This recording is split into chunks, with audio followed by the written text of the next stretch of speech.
Cool. Hello, Albany. Yeah, who here was here for last year? Yeah? Anybody see my talk last year? Oh, cool. Welcome back. Today we're just really going to be focused on content discovery. Basically, like, how do you identify what is available in a web app to attack? What you should spend your time on. We're going to be using Burp Suite. Now, it doesn't look like all of my slide is fitting on the projector here. There's more on top. There's more on bottom. There's more on the bottom. Yeah. Not much more on the bottom, but that could... I'm afraid to push a button. Let's see here. What if I push this one? Oh shit. There it is.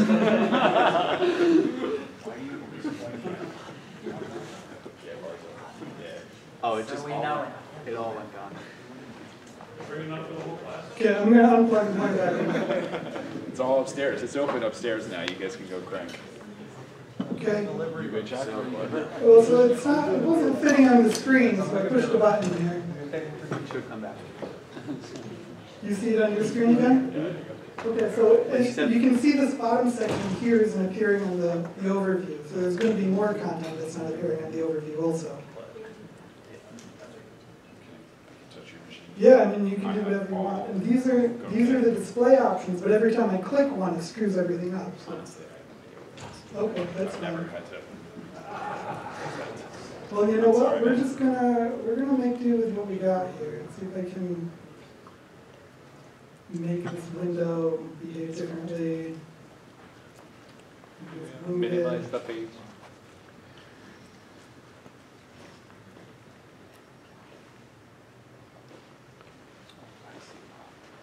You do see the graph. Well, don't listen. Yeah, we're viewing it. I don't know why. Okay, that's going to be good enough. We're going to roll with that. Okay, so yeah. Anyways, some links in my name. That's really all you missed so far. Moving forward. This is really where I got the inspiration for a lot of this stuff. If you've never read the Web Application Hacker's Handbook, highly recommend it. It's got like, well, 21 chapters exactly. The last chapter is really a walkthrough of penetration testing for a web application. There's a whole chapter for cross-site scripting, for SQL injection. I'm right now talking primarily about chapter 4.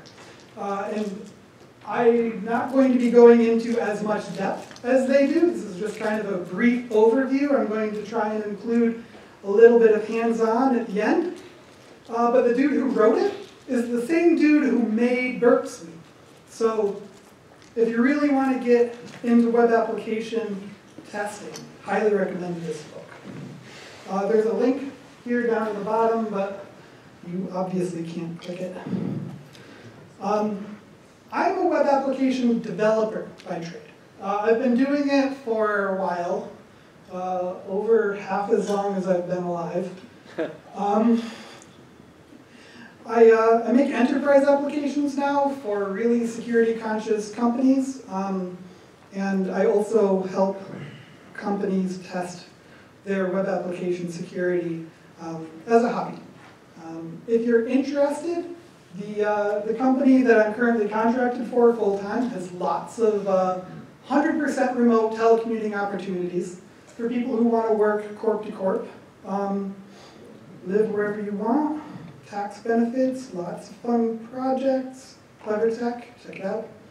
But today we're primarily going to be talking about how to audit the attack surface of a website. And we're going to be focusing on kind of an overview of what's available, what's intended to be available, what is hidden, how you can find that hidden stuff, and how you can kind of make a nice little guide for yourself when you get into the later phases of actually trying to exploit this stuff. So some of the stuff that we're interested in is like input vectors, the session state management, what technologies are being deployed on the application. All of these things can help you plan out your injection attacks and that kind of stuff. So once we get a general map of what's there and take notes on the technologies, etc., we can start really analyzing it and planning our attack. And there will be hands-on at the end, so bear with me while I fiddle around with Burp Suite in front of you guys and give you a taste of what's actually involved in using some of this stuff. Last year, the application I tested was Utility. There's other ones, Dan Vulnerable Web Application, DVWA, WebGoat. This time we're going to be using Juice Shop, which is a new OWASP project, which is pretty cool. We'll talk more about that in a second. When you're mapping an application, you're really just trying to figure out what's there, right? What are the paths, the functionality that you're interested, the functionality that's available, the the URL structure, trying to get whatever you can identified about the application so that you can predict behavior that might exist that wasn't intentional, that you can then use to exploit, to access restricted content, that kind of stuff. But who here does not know the OWASP top 10? I have at least a couple of hands. So I have my little cheat sheet here. But let's see if we can get some shout outs. What are some of the top 10 vulnerabilities in a web application? Insecure API. Insecure API. So insecure API might fall under different categories, right? There's sensitive data that could be exposed from an API. There's broken authentication, broken access control, SQL, no SQL injections. Any others? Insufficient logging. Insufficient logging, that's interesting too, because that's a new one in 2017. Some of the most recent attacks that they found have been like, the exploit has been there for like 200 days, right? The people didn't know that it was there. It was a third party that's like, oh, guys, you're leaking data on the internet, right? So that's new. That's a new top 10. Some of the other ones, like known vulnerable components, hey, you're still on PHP 4, right? Like, there's other ones too, XML, right? XML, external entity references, cross-site scripting, security misconfiguration. But the really fun ones, in my opinion, are injection attacks. So we'll take a look at a few of them. We're not going to go in depth like I did before. This link here is basically my old talk. You can Google ANYCON hacking with Burp and find my old talk where I kind of give a demo of lots of the different kinds of attacks. But this is focusing specifically on mapping functionality. Now, any guesses why we would focus on functional mapping as opposed to URL mapping? So one of the things that you run across is the URLs don't necessarily always reflect the content of the page. For example, we're going to have index.php, page equals 10. You'll see another example at the end where there's front-end routing that doesn't actually have a back-end route component attached to it. So that won't show up in your sitemap. So you really want to say, okay, these are the names of the pages in a human readable form. These are what they do. These are the inputs that are attached to them, to give you kind of an overview of what you can attack outside of just the sitemap, right? The sitemap is great. It gives you a visual. And we'll talk about what a sitemap is. You'll see an example of it. But I like to kind of take notes in a program called KeepNote. And I'll show you KeepNote too. It's like a notebook for your computer. You can put images in there, files. You can categorize things with child pages. It's neat. You can also make a visual diagram of it if you need to communicate this to other people. But that can be kind of tedious, and sometimes you just don't have the time. The general approach, the general path through a web application when you're just taking a look at it and like clicking around, like that's how it's supposed to be used. That's like the best case scenario or the happy path, right? What can we see without actually trying to exploit anything? And once we really get a feel for that, then we can start predicting what could come next. There's lots of opportunities for things to be exposed that aren't intended to be exposed. My favorite, of course, in my opinion, is backup files, right? Because you're editing a file on the server and now you get little Emacs spoops, or like Vim swap files, or maybe you've made a backup file that contains all of your source code and you can just download it by navigating to it. A lot of this stuff, though, you have to guess at. So rather than typing it all in, there's tools inside of Burp that we can use to help us guess some of this stuff. A lot of the functionality that you see that the sitemap picks up on, or that automated scanners will pick up on, or passive spiders when you're clicking around, doesn't include certain elements on the page that are commented out or disabled, right? So sometimes you have to look at the source code. And actually, Burp provides a really neat tool to help you with that as well. We'll talk about that more. Sometimes you can also trigger the mobile site, and it uses a different API. Lots of interesting things. And really, when you see the API calls, then you start to get a feel for, okay, this is the format of the content that the application accepts. This is, it's taking in JSON, or it's using query parameters, or it has this data parameter with base64 encoded strings, or there tends to be a flow that the developer follows across the site. So when you start mapping out, okay, now we have this REST endpoint where user's ID 1 has friends, right? So does that respond to different request different request types, right? If you're getting it, can you post to it? Can you put to it? Can you patch it?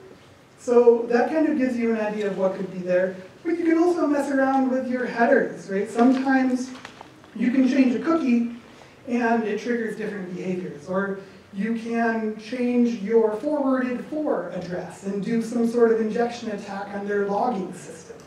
File uploads, of course, are fun, not just because you can sometimes get PHP shells on the server that you can execute through other vulnerabilities, but also because sometimes the files you upload can trigger vulnerabilities in like ImageMagick, for example. There was a fun one with ImageMagick where it would execute code that if you put it in the image in just the right way. But yeah, I mean, sometimes you're just looking for cross-site scripting attacks. If you put content into an input vector, does it show up on the page? Does it get stored in the database and then show up on the page? Can you bypass front-end validation to make that happen? Those are all fun things to take a look at. Once you have a general understanding of how the application is behaving, how the code is structured, how the input works, etc., you can get a feel for what the back-end technologies might be. So if you're seeing posts to a PHP page with ampersand separated parameters, or if you're seeing JSON blobs, the JSON blob might be deserialized. There could be JSON injection attacks, whereas the other one, you might want to focus on SQLi, right? You might find something in the SQL database where if it's JavaScript, it might be no SQL. And as you start to really put this stuff together, it really helps you later on when you're actually trying to attack the application. When you have an understanding of the Apache or Express, right, the versions of those systems, you can start checking for the different modules that are common. I went to a talk at Hope in New York City where the guy was saying he was auditing some malware and they left mod status enabled in Apache. And he was able to basically see all of the requests from all of the compromised devices going back to the CNC server. So knowing what kind of technology is available, not just because you can say, okay, it's Apache whatever that has this level 10 RCE and I can break in. You can get other pieces of information out of it as well. And of course, there's lots of different communication standards, and you kind of need to know that to form your requests. But when you kind of have a general understanding of the technologies in use and the structure of the existing application, you can start making guesses. You can say, okay, what parts of this application are actually interesting to me, right? Here's the API endpoint for getting all of the products on the page. Can I use that to do SQLi and get a list of all of the users? This is how the login request works. Can I do something fun there? Right? Here's a weird arcane spot in the application that doesn't look quite right. Maybe if I fiddle with this parameter, something will happen. So once you have mapped out the attack surface, you can dig deeper and see if there's anything fun for you to find out. And as you find out more stuff and you elevate your privileges, you repeat the whole process, right? Oh, now I'm an admin. What can I see now? And you can go from there. Maybe something that you find in the front end gives you admin, gives you shell, gives you domain admin inside of an IIS server. Like, you can elevate one step at a time. The tool that we're going to be using to play with this successfully, God willing, is Burp Suite. And I like doing live demos because it's an adrenaline rush. So we'll see how that goes. But the tools that we're going to be using inside of Burp Suite, we're going to be using the sitemap functionality that it generates for us. We're not really going to be using an automated spider. Does anybody know why I might not want to use an automated spider? Brings attention to it. Noise. Attention, noise. Any other guesses? Considered as an attack? It can be considered as an attack. There's ways, by the way, to mitigate that. You can throttle your automated scanners. But the main reason that I don't want to use a spider, an automated spider, is because it doesn't usually find everything. There's lots of stuff it doesn't find. There's buttons it can't push. There's lots of JavaScript functionality that just doesn't get triggered by it.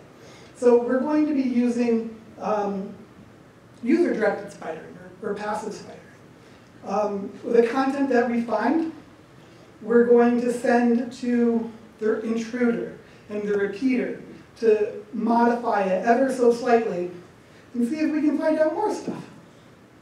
If we find weird encodings, we're going to send it to the decoder and see what we can pull out of it. And the compare, the sequencer, we're not going to play with it too much unless we have time and we run out of other interesting things to look at. But they allow you to say, okay, how are these two pages different? How are these two response bodies different? Is the sequence of tokens predictable? Can I guess the next forgot password token is going to be emailed and then generated for somebody else's account and access it? A bit more advanced than just using repeaters and intruders, but we'll see. Here we go.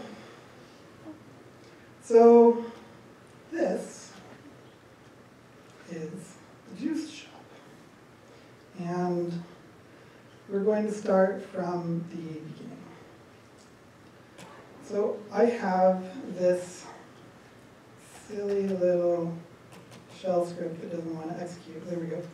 And all it is a Docker container that I run with sudo. It just basically stops all the existing Docker containers and then runs this image that you can find on Docker Hub yourself. Trying to prompt me here, make sure I'm not giving you my credentials. Okay. So that'll start. And then we're going to turn on Burp.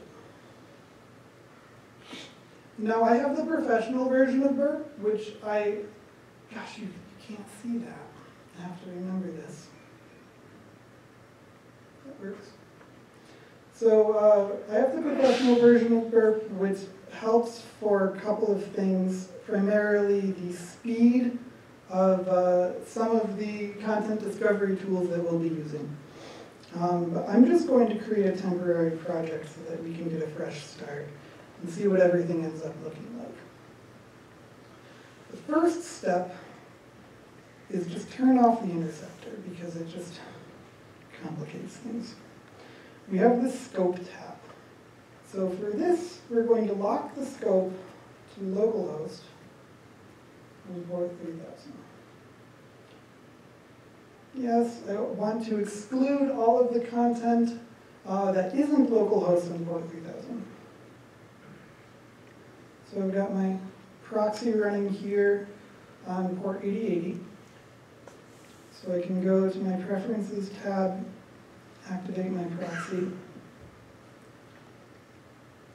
And now we are on the Burp page, so delete cookie, so we can, I have to restart the application, it says. Okay, that's fine. Do that again.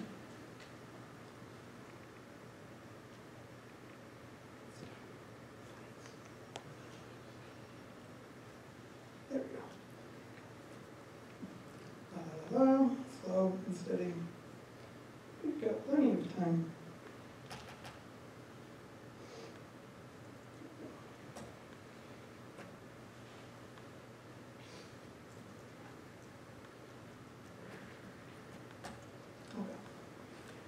Load. Here we go, local 3000.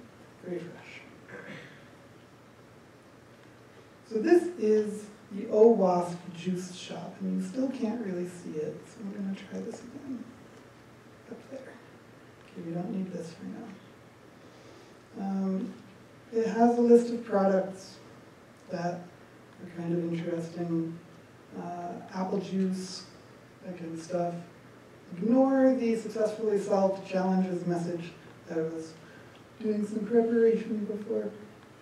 But just loading this page, if we go back to Burp Suite, we can see that the sitemap starts to populate. So we go back to our target here and go to sitemap. We see localhost. So localhost starts to fill itself in. So I can make that a little bit bigger there. Cool. So immediately, what are some of the interesting things that we see here? Well, you can kind of see we've got an API folder, Node modules, right? So we're working with Node in the back end. That's our technologies. We have private and public folders. We have this redirect, which is kind of weird, right? A REST folder. So this redirect folder looks like we can trigger external URLs. That in and of itself is a vulnerability, right? Because that lets users be like, okay, juiceshop.com, and then it redirects to like malicious juiceshop.com that like steals your credentials or whatever. That's kind of interesting. The API folder has this challenges directory. So we can see, can I make this bigger? So we can see the request structure down here. It has challenges, it has a parameter name, scoreboard, response headers, spits out JSON here. Try to find a reference or clue behind the scenes. Simply guess what the URL for the scoreboard might be. So it's teasing us. But let's see what else we can find. Let's go around the site for a little bit. Well, we have a contact us page. It's going to load down here. We've got an author's us. If I type in hi, right? I still can't click submit. It's disabled. I give it a rating. Submit's still disabled. 9 times 7 minus 3. Well, if I look at Burp Suite, is there anything that might give me information about that CAPTCHA? See, REST, CAPTCHA. Oh, it even tells me the answer there. Okay, 60. Copy that. Paste. Who wants to do math? There we go. So 1 minus 10 plus 5, that's going to be 14. Just fill that right in. Cats. So I still can't click submit unless I click this rating button, but I don't want this rating button. Oh, I can disable it and that submit button still works. Oh, my capture's bad. Why? 4. 4? It's 4. Okay.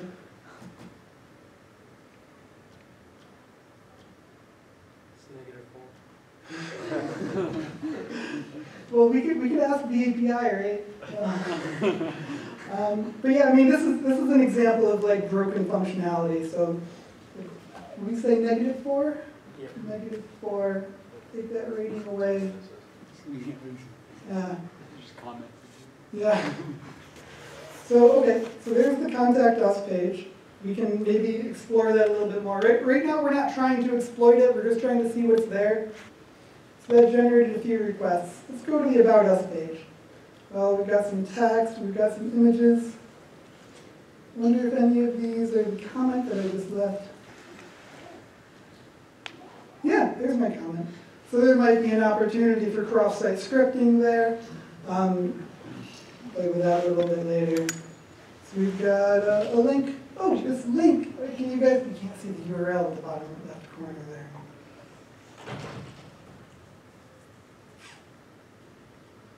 Yeah, so this link says FTP legal.md_debug equals true. So debug parameters are always interesting, but it just downloads the file directly. Well, that could be useful later on. So as we click through this, we start to get a general understanding of what could be there. So I've started to put this together for us in this program, KeepNote. So these are some of the unauthenticated pages that we can access.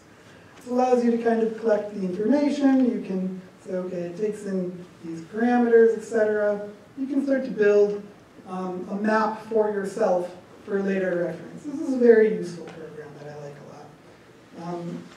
But there's still more good stuff inside of Burp here. So okay, we've got a couple of pages, admin, rest, CAPTCHA. Let's see what else we can find.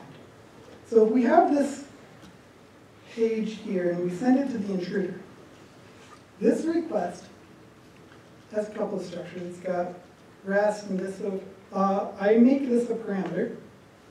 Well, let's clear out all of the other ones. Let's make this one a parameter. And let's go to the payloads tab here. So that parameter that I made is number 1. I can make a list from all of these pre-populated things in Burp. So here's a list of short words. I can just start the attack. So it's going to go and it's going to say, okay, what can I find? Right? This is a big long list though. So in order to really make heads or tails out of it, a good practice is to sort by length. So what you'll see is that some of them are longer, some of them are shorter. And you could dig into that more with the comparer. But as this runs, it is going to find something eventually. We'll let that run. You can do similar to the other pages in your sitemap, for example, the API. But let's just try some basic attacks, and let's see what we can find out in the process. Right? I mean, we have some more stuff going on with just clicking stuff, populating the sitemap. Come back to it later. Let's try and log in. So, login form here. I wonder if it's going to, yeah. So, can't just log in with any old thing. What if we tried basic SQL injection? Right, so we have just whatever email or true. So true is just 1 equals 1. We can comment at the end. What do we get? It worked. So I can log in using SQL injection. Let's see, you can't really see who I am right now. But I can see that we have some additional functionality. Now we have my basket. I can change my password. I can complain. That's always fun. I like to do that. I can track my orders, recycle, whatever. Just clicking on stuff, filling in the map. But I can also create a user account for myself. More functionality for us to analyze. Not yet a customer. So let's just say my super secure password is my email address.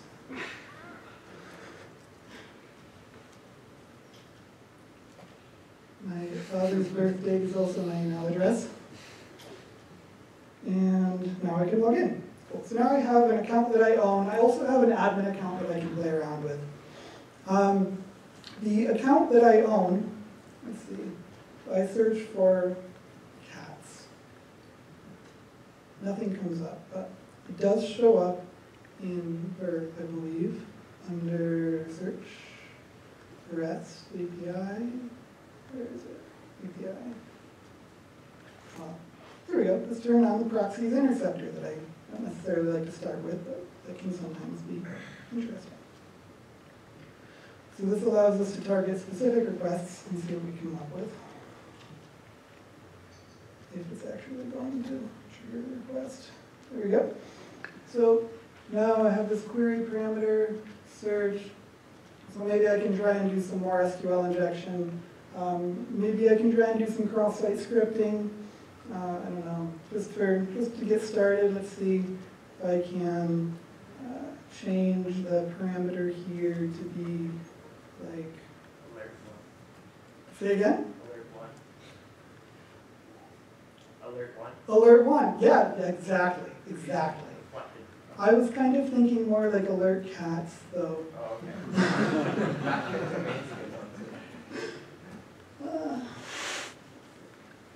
Cool. And so, we got an interesting error coming out of this one.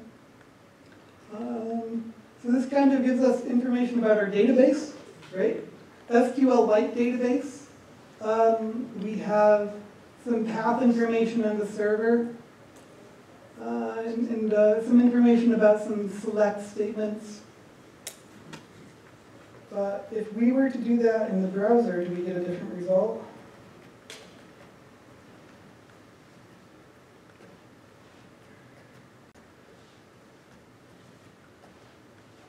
How many typos do we have? Hey, cool.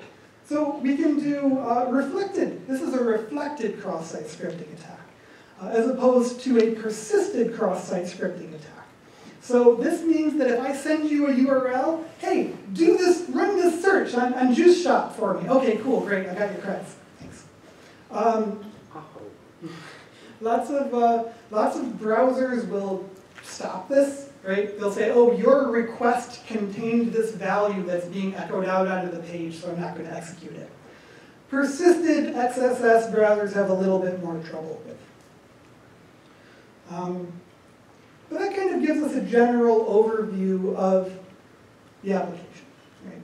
So we have a really good place to start in terms of analyzing what we have to play with. So we have these GET requests to an API that we can explore a little bit deeper. So we could send these to the intruder and run some script, a script on them to try and guess other possible endpoints. We have these product endpoints. Let's see. Oh, something I didn't click on that I wanted to show you guys.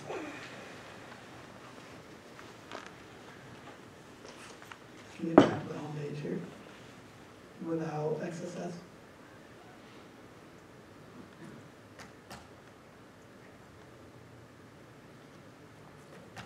Smart products. Very good. I appear to have caused it issues. Let's just get rid of this search parameter. Give me stuff. Nope. Whatever. I'll have to restart the application. This is one of the reasons why you don't want to test applications you don't own. Because you might accidentally break something and not be able to recover from it gracefully. You don't necessarily want to break stuff.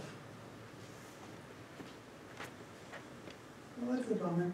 Anyways, there's some more interesting stuff inside of the products endpoint that I can't show you guys right now. Users 9. So sometimes you can do injection in URL parameters that don't look like URL parameters. I don't know if this one's actually going to work for us. But let's find out. So you can just poke around with stuff. This is really, I don't know, this is get API users 1. Can I see other users? Unauthorized, no authorization headers. So maybe if I played around with the authorization headers, you can start to see some error messages that can give you information about the rest of the application. That's pretty much the overview here. There's lots of fun stuff that you can dig in with this application if you want to. There's this entire guide called Honing Juice Shop, right? So it's 200 pages, and it walks you through all of the different parts of the juice shop that you can explore. It allows you to, like, it gives you hints initially, and then after you dig in deeper, it actually even tells you how to solve all of the challenges. So that's pretty much it. I've still got about 5 or 10 minutes for questions. That's it. So I'm going to open it up to you guys. Anybody have any questions?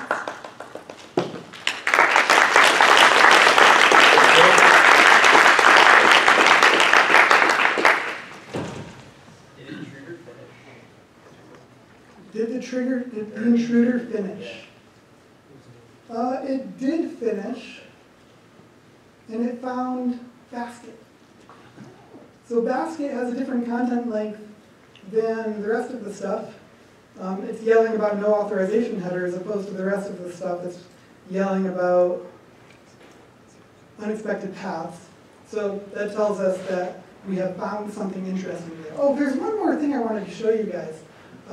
If we go to the target and we just want to say, okay, Burp, try and do some stuff for us, right? There's this cool Discover Content button. And if you just start it, and granted, Burp is, OWASP, I'm sorry, the juice shop is a little broken right now. But it's just going to, like, dig in. And this is where it finds things like the disabled form fields and the comments and stuff that could be URLs, and it helps populate your sitemap even further. So, Is it only in the professional edition? I think the Content Discoverer is only in the professional edition, yes. So, yeah, just wanted to show you that. The intruder finished. Any other questions? Yes? Even though there is some sort of authorization on this, I'm guessing because of the older vulnerabilities, you can just pop right over that. So there is an authorization header. Let's see. Can we find it? So if we were to go to OWASP Juice Shop here and log in, what do we actually, oh, I think I still have my interceptor on. Turn that off. Log in with my super secure username and password. Turn the, hold on, log out. Log in. Now before I hit the buttons, turn the interceptor back on. Press the intercept on. Log in.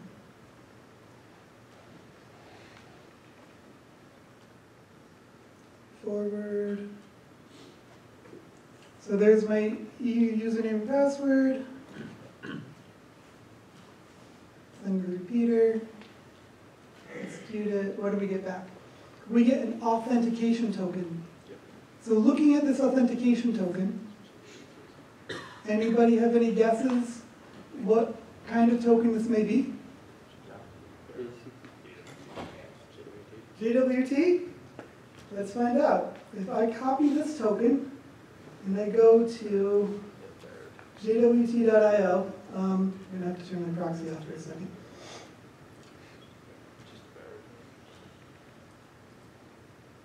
I mean, I'm sure that there's easier ways of doing this, but it's just the way that I can think of off the top of my head. Hope it loads.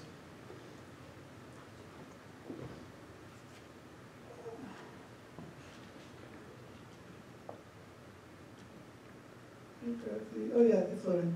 So I can scroll down here, I can paste it. Yeah, shows right up. So it's JSON Web Tokens. Now, some of the interesting things about JSON Web Tokens is some of the older versions of that the JWT library used hashing algorithms that are insecure. So you might be able to forge your own JSON web tokens. That could be something fun to play with. But yeah, you can drop this in an authorization header and maybe find more content on the website, especially if you use that admin account that we SQL injected into. You had a question.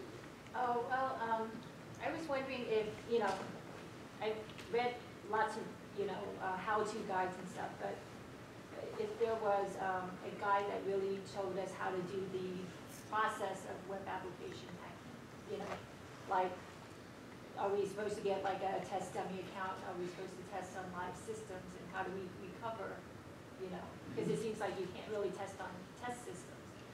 So let me give you this answer from the perspective of somebody who contracts penetration testers.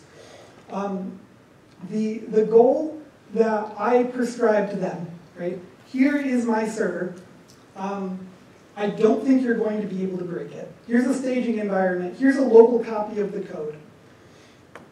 Tell me what you can find. And they do this, right? They go through, they map it, they find all of the endpoints that they can. I give them as much information as I can about the website to save them time, because I don't want them to have to do a black box test. I want them to know what's there and what could be vulnerable and give me the answers so they can find stuff I missed. But if you're trying to do a black box test, or you found content that I didn't describe to you appropriately, you will have to map out the inputs that it takes. You'll have to delete some inputs, put them, change them. Check out the Web Application Hacker's Handbook. It is hundreds and hundreds of pages long, and it goes very much in depth with hack steps for each of the different categories of vulnerabilities. Chapter 4 alone has like 15 different sections. Each one has a list of like 10 steps that you can follow to hack, along with like example pages that you can try it on against. Yeah, so I have the book. It's taken a long time to read it. So you don't really give, people are not really testing on live systems for you. They're testing on, you're just giving them code and maybe some. So I tend to give them a Docker container. But yeah, if they want to verify a vulnerability exists in production, I also give them production accounts. I also give them staging accounts, so they have a slightly less sensitive environment to test some stuff against. But it also comes down to like, if you're going to do an SQL injection, right? And you're going to do like blind SQL injection, for example, and you have a time command, maybe wait for 2 seconds, don't wait for an hour, right? Maybe don't try and drop the database.